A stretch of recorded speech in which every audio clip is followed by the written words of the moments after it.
Welcome back, guys. Today we're going to take a look at some batteries from a new brand. We will do a couple of tests of them to see how they perform. We will be testing the capacity. We will also testing the max current that they state you can draw out of them and see how much capacity you get out of them by then. We will see the weight and then we'll do a quick conclusion on what I think about them. Here we have the packages. 3 nicely packaged packages that I got on mail. So let's take a look at how they look like. The first one here, as you can see, it's neatly packed and it looks like it's actually correct when it's in terms of spelling. And what that is, I don't know. Let's see if I can get my phone up and check that out. As you can see here, that's the link to them. So now it's time to open this package up. And inside seems like it's 2 other packages, and it is. And it says there are high drain batteries, IMR 18650 3.7 volt.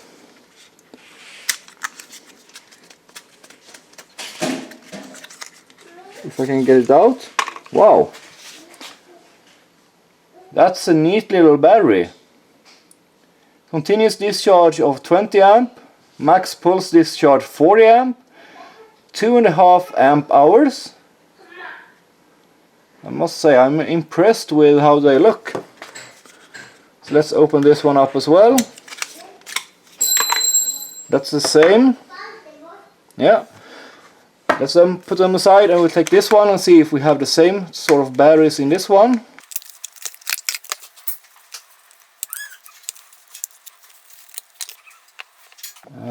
Actually not the same.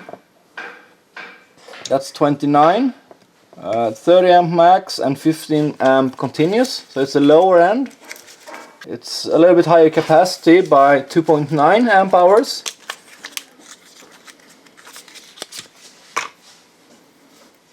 And we have one more there. So now let's dig into this big box. I'm guessing it's a little bit bigger batteries. 26 batteries, I think.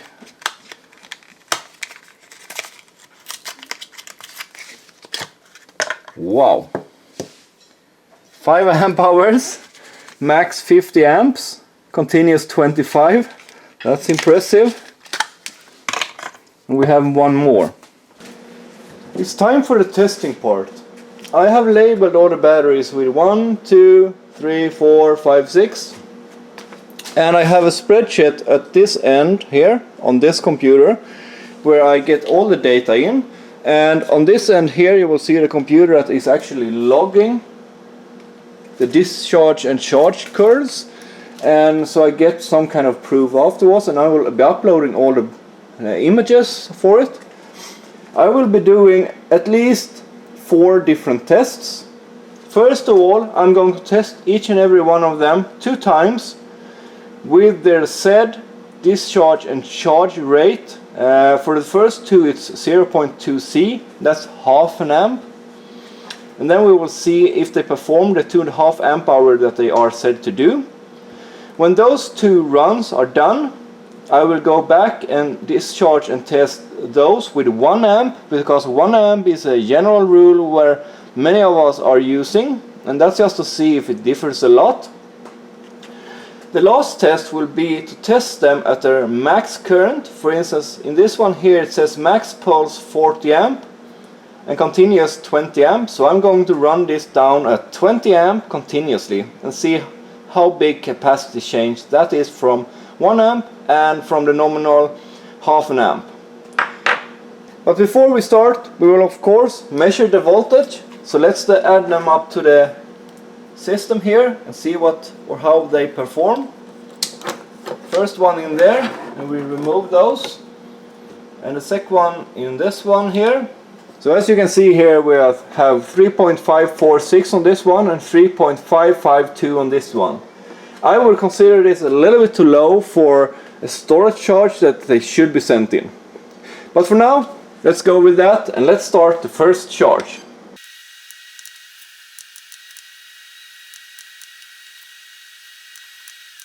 It's worth noticing that they recommend in the datasheet to go all the way down to 2.5 volt when testing the capacity.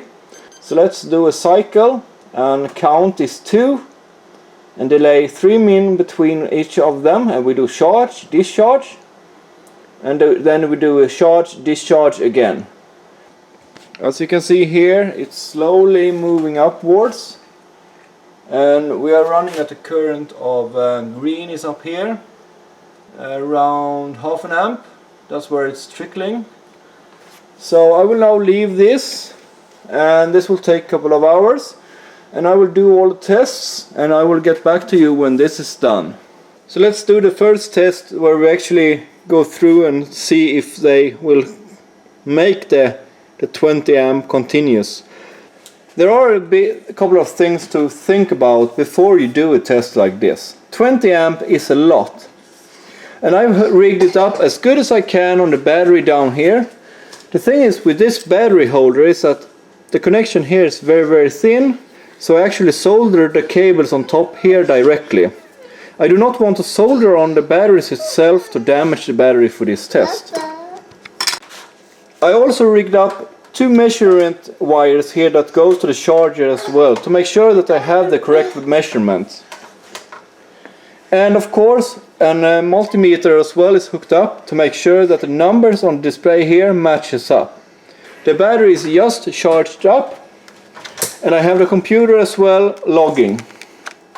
So let's take a look at the cell before we start to make sure that we have a constant temperature. As you can see, the cell is holding just about 23 degrees or somewhere around that, and the surrounding area is around 20, depending on where I measure, 19-20 degrees.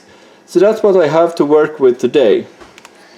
So let's start the test. LiPo, 20 amp, discharge, and I'm discharging down to 3 volt per cell, and I will end at 10%, and that's 22 amps, to make sure that we stress test the cell enough. So let's see what we can get of it.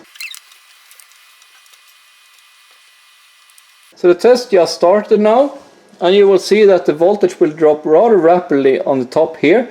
That's the voltage measured across those terminals, and I know that they are not good enough. The one there is the voltage measured there, and then we have the voltmeter as well. So let's see what we can do, because this charger will stop draining at 2.8 volts reached on the cables here to make it safe. As you can see, we're already up to 18, 19, yeah, we're up to 20 amps now. And let's see what's going to happen here. And we are measuring around 3.37 volts. So that's really good. The cell is getting hot rather quickly.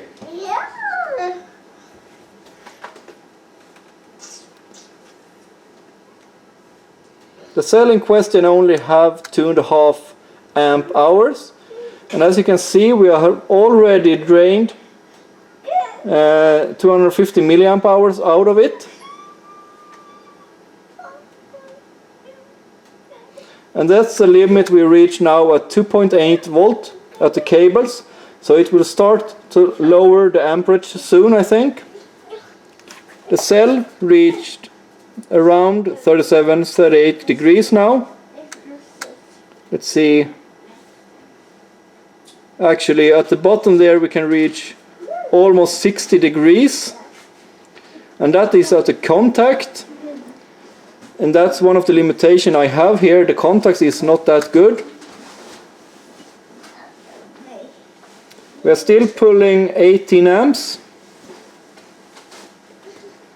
The cell is measuring 3.27 volt.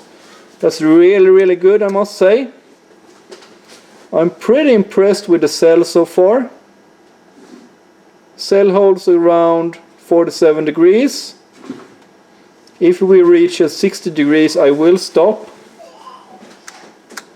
because I will not consider that safe, though I doubt we will reach that. 17 amps now. The voltage is going down a little bit, most likely due to the contacts, because they are above 60 degrees.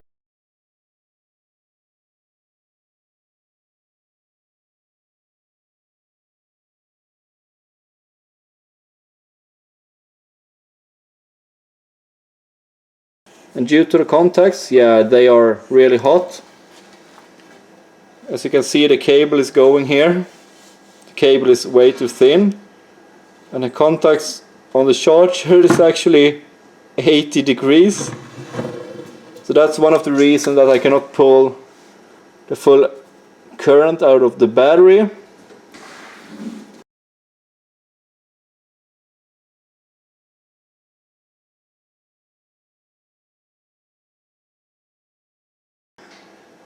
Two amp hours now.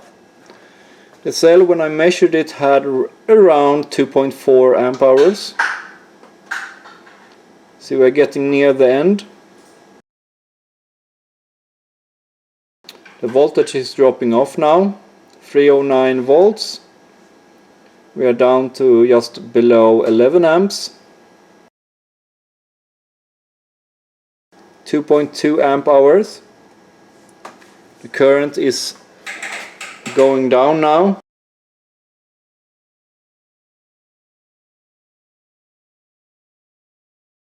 Seven and a half amps. 2.35 amp hours. 3 volts now. That's the limit for the charger. That's the limit I set. Top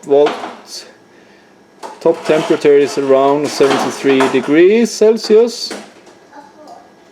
And it seems like it's pretty stable around the battery now. I think the cable is calming down as well.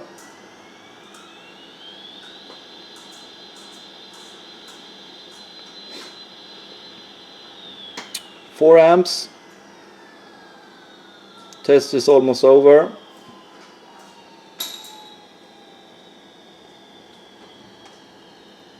I didn't think that this cell would actually get me 2.5 amp hours under kind of full load.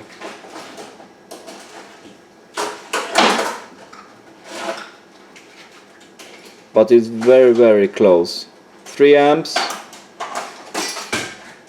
We are nearing the end. It will shut down when it reaches 2 amps. The temperature is falling down again.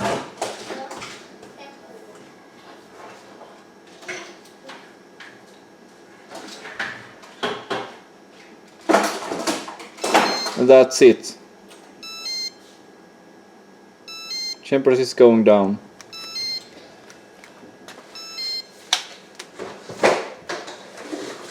Now we let it sit for a bit, because the interesting part now is actually to see how the voltage goes up again. So I will take a note of that as well after 5 minutes.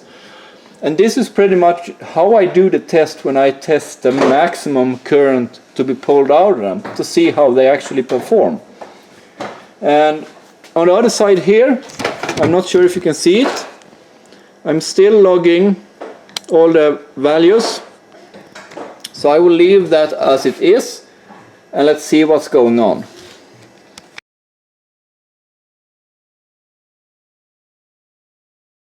The tests are now done. That means it's time for actually summarize what we have seen in this video. First of all, when we started to unpack the batteries, we saw that they have very neat, nice boxes. Every battery had its own box and then stuffed into a bigger one. This may seem very good thing, but it could be bad if you are going to order hundreds and hundreds of the cells.